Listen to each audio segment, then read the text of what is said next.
Hello friends, मैं विकी आपका अपने चैनल पे स्वागत करता हूं और आज आया हूं मैं नए वीडियो के साथ। और टाइटल और थंबनेल देख के आपको पता तो चल ही गया होगा वीडियो किससे रिलेटेड है। जी हाँ, आयरन मैन के सूट्स के ऊपर वीडियो रिलेटेड है।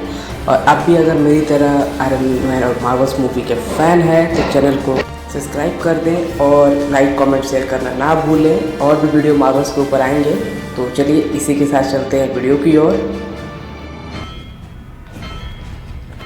आयरन मैन का पहला सूट मार्क 1, जो टोनी स्टार्क ने स्क्रैप मेटल्स और मिसाइल पार्ट्स का यूज़ करके एक केव में रहते हुए बनाया था। इस सूट की मदद से वो एक टेररिस्ट ऑर्गेनाइजेशन की कैद से बाहर निकलना चाहता था। लिमिटेड रिसोर्सेज की वजह से इस सूट में केवल फ्लेम थ्रोअर्स और फ्लाइट थ्रस्टर्स ही मौजूद थे। इस सूट का इस्तेमाल करके वो वहाँ से निकलने में तो कामयाब हो गया, लेकिन लड़ाई के बाद ये सूट पूरी तरीके से टूट चुका था। इस सूट ने आगे आने वाले सूट्स के लिए एक प्रोटोटाइप का काम किया और इसी सूट से आयरन मैन के लेजेंड की शुरुआत हुई। यूएस वापस आने के बाद टोनी ने पुराने सूट को अपग्रेड करना शुरू कर दिया, उसे ह्यूमन लाइक अपीयरेंस दी और साथ ही साथ फ्लाइट कैपेबिलिटीज़ को भी काफ़ी हद तक इम्प्रूव कर दिया। लेकिन हाई ऑल्टीट्यूड टेस्ट के दौरान पता चला कि ख़राब मेटल का यूज़ करने की वजह से इस सूट में आइसिंग प्रॉब्लम है। इसी सूट का अपग्रेडेड वर्जन, जिसे हम वॉर मशीन के नाम से जानते हैं, बाद में जेम्स रोड्स यूज़ करते हुए दिखाई देते हैं। मार्क 3 सूट आयरन मैन का सबसे पहला फुली ऑपरेशनल सूट है, जो कि सुपरसोनिक स्पीड के साथ साथ बहुत सारे एडवांस्ड वेपन्स के साथ भी लैस है। इसकी ताकत का एक छोटा सा नमूना हमें तब देखने को मिलता है जब टोनी अपने दोस्त हो यानसिन के गांव को टेररिस्ट से छुड़ाने के लिए जाता है। वहां आयरन मैन तुरंत सारे लोगों को आज़ाद कर देता है और इसी लड़ाई के दौरान एक टैंक तक के अटैक को झेल लेता है। जो काम आर्मी को करना चाहिए वो आयरन मैन करते हुए दिखाई देता है। मार्क 4 सूट हमें आयरन मैन 2 में देखने को मिलता है, जहां टोनी इसे स्टार्क एक्सपो और अपनी बर्थडे पार्टी पर भी पहनता है। यहाँ हमें पता चलता है कि आर्क रिएक्टर का पैलेडियम कोर टोनी की बॉडी में जहर की तरह फैल रहा है और उसकी तबीयत बहुत ख़राब हो जाती है। लेकिन इन सब के बावजूद आयरन मैन वॉर मशीन को पूरी टक्कर देता है।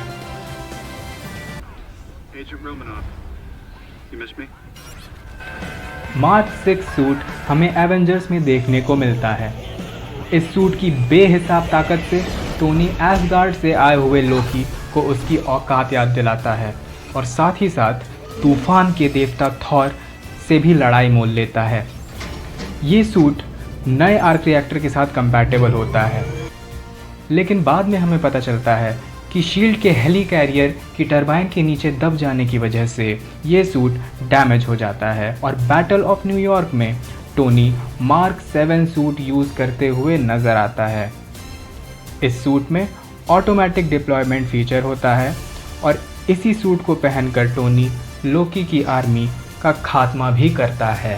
बैटल ऑफ न्यूयॉर्क के बाद टोनी 34 नए सूट बनाता है, जिन्हें हम आयरन लीजन के नाम से जानते हैं। ये सभी सूट्स हमें आयरन मैन 3 में देखने को भी मिलते हैं। इनमें से मार्क 42 सूट टोनी दुनिया के किसी भी कोने से बुलाकर पहन सकता है, जो कि इसे अब तक का सबसे लीथल सूट बनाता है, क्योंकि इसके हर एक पार्ट में इंडिपेंडेंट प्रोपल्शन सिस्टम्स लगे होते हैं। इसके बाद बारी आती है मार्क 44 सूट की, जिसे हम हल्क बस्टर के नाम से भी जानते हैं। इस सूट को केवल एक बात ध्यान में रखते हुए डिज़ाइन किया गया था, और वो है हल्क को काबू में करना। इस सूट में 11 आर्क रिएक्टर्स लगे होते हैं, जो कि इसे बहुत दमदार बनाते हैं। ये सूट रियल टाइम में अपने ब्रोकन पार्ट्स को रिपेयर कर सकता है और हल्क के दांत तोड़ने के लिए काफ़ी है।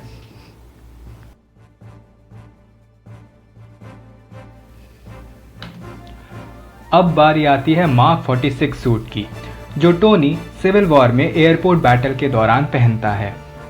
इस सूट में भी मल्टीपल आर्क रिएक्टर्स होते हैं और पिछले बाकी सारे सूट्स की खूबियों के साथ साथ इस सूट में बेटर फाइटिंग कैपेबिलिटीज़ भी होती हैं। ये सूट ईएमपी प्रोजेक्टाइल से लैस है और कैप्टन अमेरिका और बकी के साथ होने वाली लड़ाई में हमें पता चलता है कि ये सूट कितना दमदार है। ये सूट इतना पावरफुल है कि ये एक ही बीम ब्लास्ट से बकी के रोबोटिक आर्म को चकनाचूर कर देता है। और साथ ही साथ कैप्टन अमेरिका को भी कड़ी टक्कर देता है।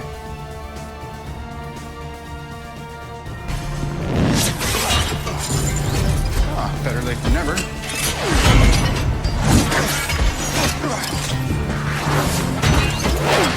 Not this time. Not the face. Whew, it's good to be back. Hello, by the way. Oh, hello.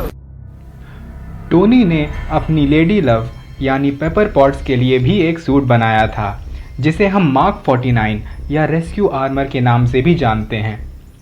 ये सूट केवल पेपर की सेफ्टी को ध्यान में रखकर बनाया गया था, लेकिन एवेंजर्स एंड गेम की फाइनल बैटल में हमें इस सूट की ताकत का पता चलता है।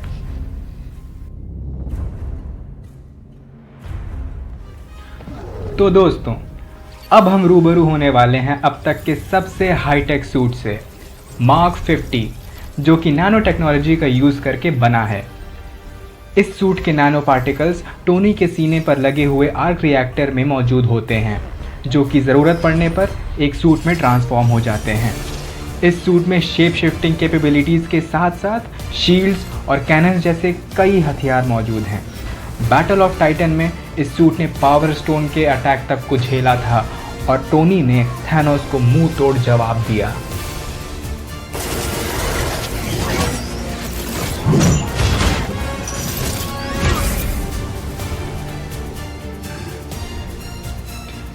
MCU में टोनी स्टार्क स्पाइडरमैन यानी पीटर पार्कर के लिए एक गॉडफादर की तरह है। उसे डिस्कवर करने से लेकर उसे एवेंजर्स का पार्ट बनाने तक सबके पीछे आयरन मैन का ही हाथ है। ये सूट जो स्पाइडरमैन एवेंजर्स इन्फिनिटी वॉर में पहनते हुए दिखाई देता है, ये भी टोनी की ही देन है। इस सूट में ऐसे बहुत सारे गैजेट्स हैं जो स्पाइडरमैन को लड़ाई में उसकी मदद करते हैं। मार्क 51 से लेकर 84 तक के सूट्स कभी लॉन्च नहीं हुए और अब हम सीधे पहुंचते हैं मार्क 85 सूट पर, जो टोनी एंड गेम में यूज़ करते हुए नज़र आता है। इस सूट में फोर्स शील्ड्स के साथ साथ इन्फिनिटी गॉन्टलेट लगा होता है, जिसे टोनी ने इन्फिनिटी स्टोन्स को पहनने के लिए खुद डिज़ाइन किया था। केवल इसी बात से ये सूट अब तक का सबसे खतरनाक सूट बन जाता है। लेकिन ये हमारा आखिरी सूट भी है, क्योंकि हमारे हीरो ने एक ही चुटकी में थैनोस और उसकी पूरी आर्मी का सफाया तो कर दिया, लेकिन साथ ही साथ खुद भी शहीद हो गया।